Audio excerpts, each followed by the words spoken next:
দেখে যায় না নি ওকে আমি এমপি হয়েছি আগামীবার 5 বছর পরে যদি হয় যে আটকাবার আমার 5 খেত ওম দিয়ে আরো 3 খেত এবার রোডের দ্বারা 5 খেত সোনাঘাট আরো 20 খেত এইটা করলাম কোন সময় সেবা কোন সময় আর মাল বানানি কোন সময় ওইটা ওই দিক করতে আপনার আমার শত্রুটা বেশি।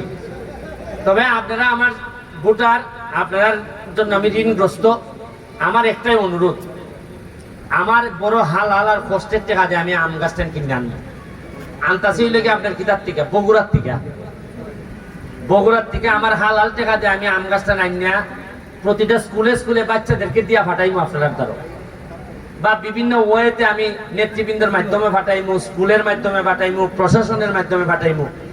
আপনারা যদি গাছগুলো একটু যত্ন করিয়া মনে করেন যে আমি এমপি সাহেবের এমপির একলা ফুলা আপনার বাড়িতে রেখে গেলাম, ইটারে কষ্ট দিই না যদি মনে করেন আরে মাগ না পাইছি এমপি দিব না মরুক দো পেলে আমার খুলতে আমি তো একবারে ফার মেরে দিলাম। ইতিমধ্যে একটা আম গাছে যদি কটা আম ধরে তাইলে আপনি খাইবে আমি কোন আইয়া খাইব নি?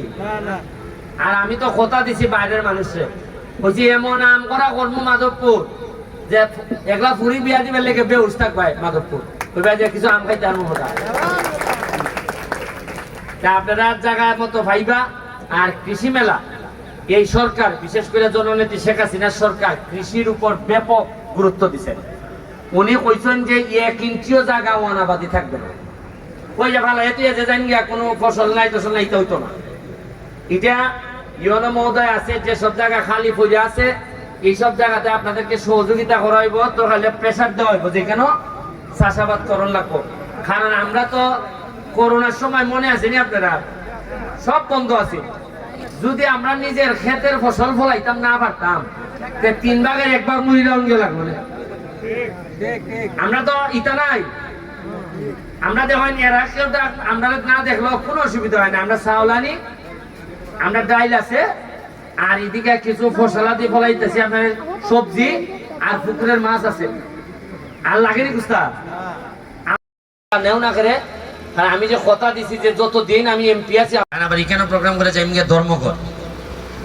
এখন কৃষি মেলার আগে আরেকটা কথা কইতে ইচ্ছা করতে, হেলিকপ্টারও তো বেশি উঠি না, আমি আজকে উঠছি 2য়বারের মতো জীবনে।